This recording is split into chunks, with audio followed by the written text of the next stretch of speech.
Hi everyone, this is my final presentation for our popular culture class, and I am doing manga and popular culture. So manga is a Japanese art form that combines storytelling and art. What we know today as manga first came around near the end of World War II and had a heavy influence on Western comics that were kind of coming in contact with the rest of the world at this point.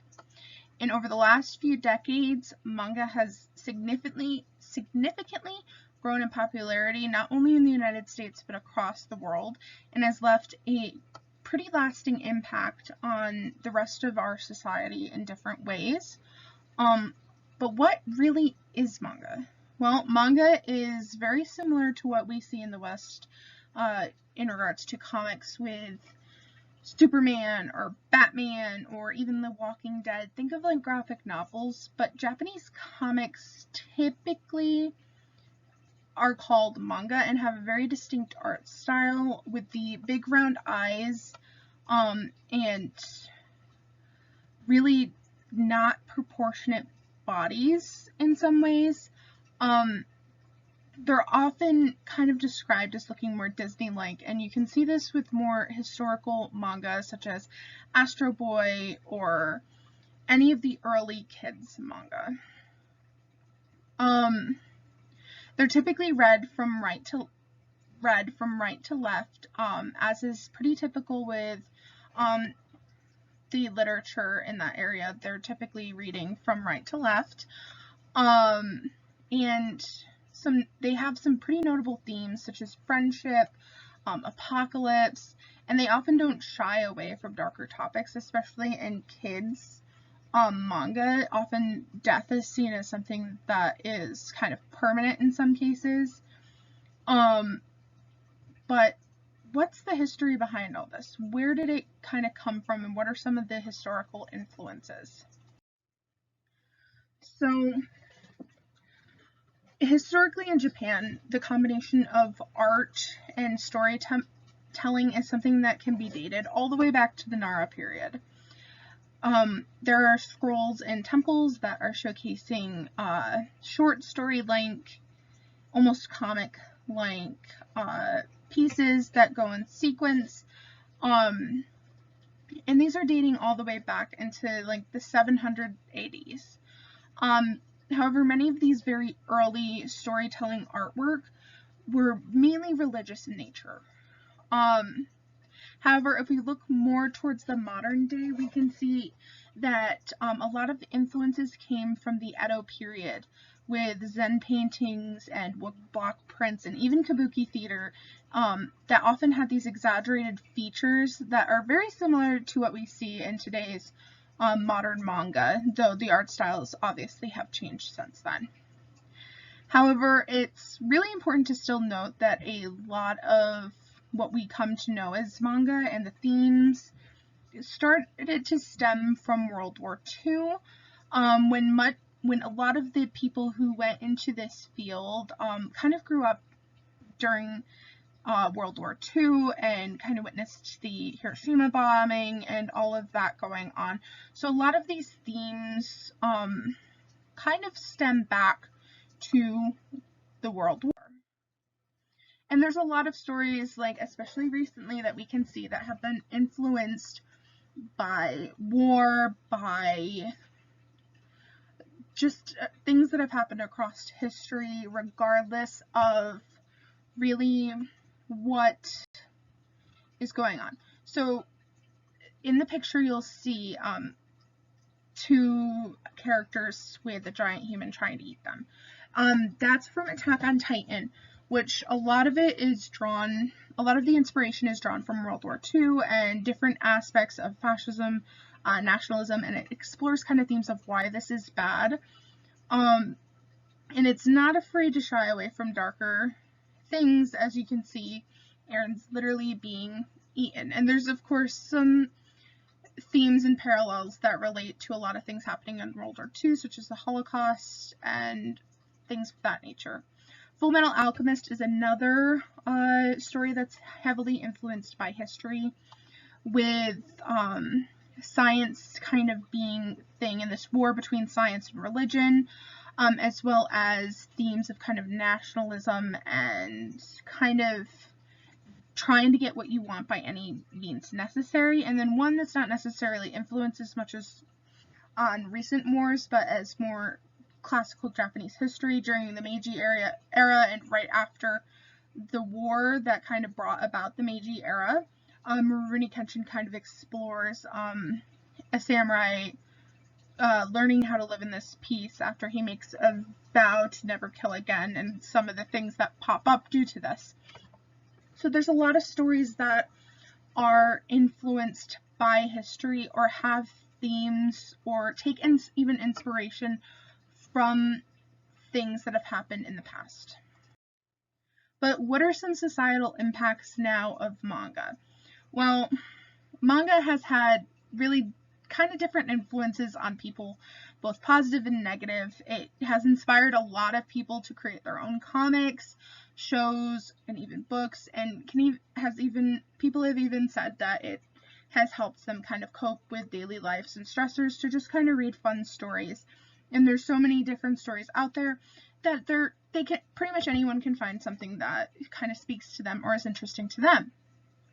How it's also brought more attention to the Japanese language and culture, and Japan overall has seen a boost in their tourism as manga and anime have become more popular, and there's also people being able to get more representation, such as the LGBTQ+, to varying degrees of success depending on the manga, who are able to kind of see themselves in these characters, as there's a variety of different stories and a variety of different people telling them, and obviously there'll be varying degrees of success depending on how the story is being told and who's the writer. But we have also seen with mental illness, people getting representation there and kind of starting more of a conversation about this. But it's important to kind of talk about some of the negative issues that have popped up due to the rising popularity of manga. One such thing is that pirating is a really big thing with fans of the community, as manga can get really expensive, with some volumes going up to $20 per volume, and it can take a long time to kind of make its way over to the United States or anywhere else on the globe. So it can be hard trying to wait for the next chapter or the next volume. And so pirating has become something that's pretty common. People will buy the Japanese volumes and translate them and put them online for readers to read for free. And so piracy has become kind of a really big issue when it comes to these volumes of manga. As it gives readers a way to not have to wait months or even years to be able to read their favorite series. However, there is a big thing that is talked about but not often talked about, and that is the child exploitation in manga that can sometimes be really perpetuating stereotypes and really harming children and normalizing harming children in these ways. So the creation of child pornography overall was banned shortly before the turn of the millennia, and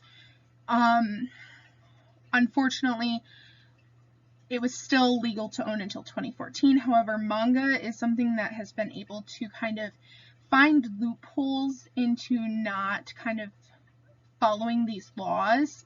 And so you'll see children that look like adults, or adults that look like children, or even sometimes straight up children being put in these very compromising situations that really they should not be in. It's something that a lot of people on the world stage have been kind of pressuring Japan to kind of get rid of these loopholes. However, some manga artists have kind of been pushing back against this, saying that it's taking away their freedom of expression. However, many fans across the globe are really uncomfortable with this kind of sexualization of children and minors. and it's just really hard, and fans across the globe have called for an end to this. And while there are some strides being taken to help make sure this stops, it's still an ongoing issue within the community and manga as a whole. However, while there has been really negative impacts in the world, there are some things that have impacted individuals in a certain way. Like I said before, many different audiences across the globe may be able to see themselves in characters and may even be able to relate to them to a certain extent. For example, in my lesbian experience with loneliness by Nagata Kabi, she really talks about her struggles with like coming to terms with her sexuality and finding that she's a lesbian, and talking about her mental health and past self-harm openly with her readers, and kind of helping normalize talking about it and getting help and finding ways to cope with it. And I know when I was reading this during a dark time of my life, this really helped me be like, you know, as you can see in the bottom picture, she's not giving up despite like being comfortable with her mental illness. She's still like, I'm going to get out of this bed and I'm going to do what I want. Another series that readers have been able to kind of empathize with the main character is My Hero Academia by Kohei Horikoshi, where readers really watch as Izuku Midoriya gets to realize his dream of becoming a superhero after being born without powers in a world where having superpowers is super normal. And he continues to fight to be able to have his dream, and eventually he is able to realize his dream after being so hopeless and bullied for his differences. He's able to realize his dream, and we watch as he makes strides and goes through different difficulties in order to become the hero that he wants to be. And these stories can really impact people in a positive light.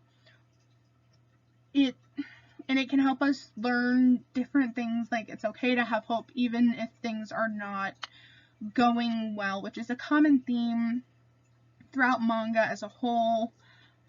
Even in some of the darker titles, like Tokyo Ghoul, where everything's kind of falling apart, it's really hammered in that they're fighting for tomorrow and they don't just give up, and that can have a really positive impact on the individual to not just give up. Of course, though, there can be different experiences and negative things that can come with different series, such as like being really triggered if, say, you were to accidentally pick up something that makes you really uncomfortable, as there are titles out there that do kind of embrace these darker stereotypes and just really kind of make a mess of things as a whole.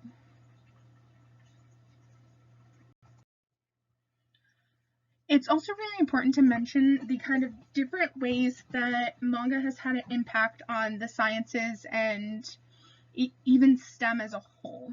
So there are a lot of different science fiction stories that really aim to help readers understand how the world works around us, even our bodies.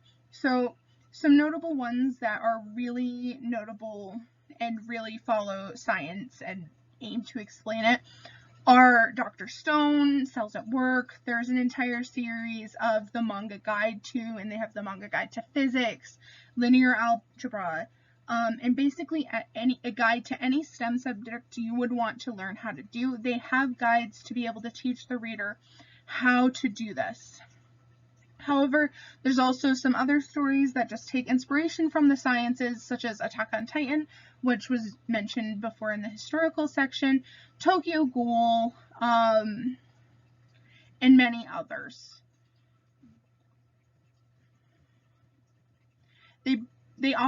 With Cells at Work and Dr. Stone, they often break down complex science experiments, especially in the case of Dr. Stone. We watch as Dr. Stone builds a telephone from the stone, like starts in the Stone Age. It just keeps moving forward towards modern day where they want to get back to after waking up being stuck in the Stone Age.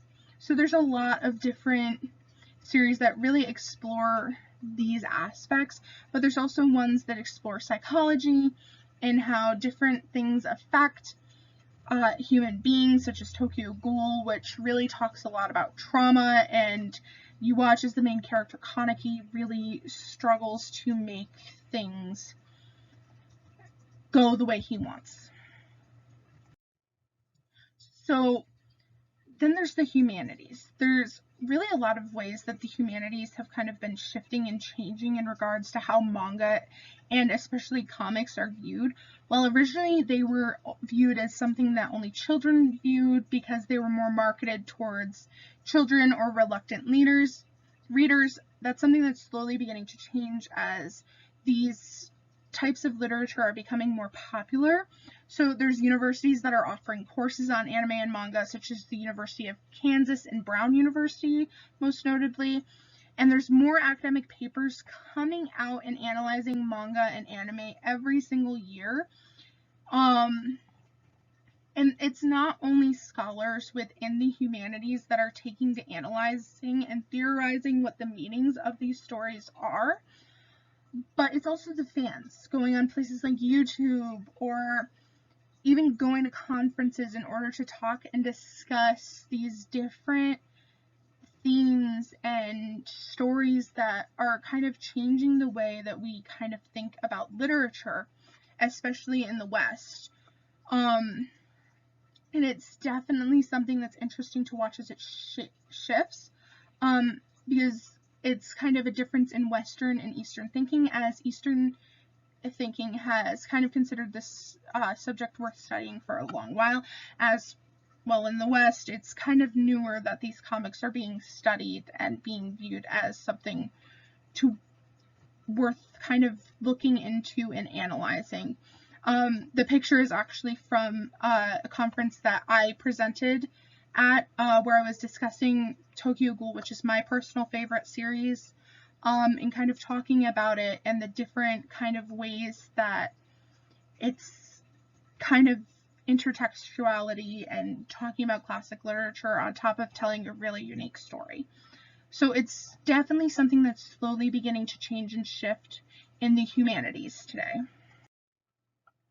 The professional field is something that's really changing. It kind of goes hand in hand with the humanities. We're seeing more Hollywood remakes of popular anime manga, with Death Note being one, or Dragon Ball, or the Dragon Ball movie a few years ago. We're also seeing advertisements where, like, such as Attack on Titan, where they were going in and doing car commercials with Titans.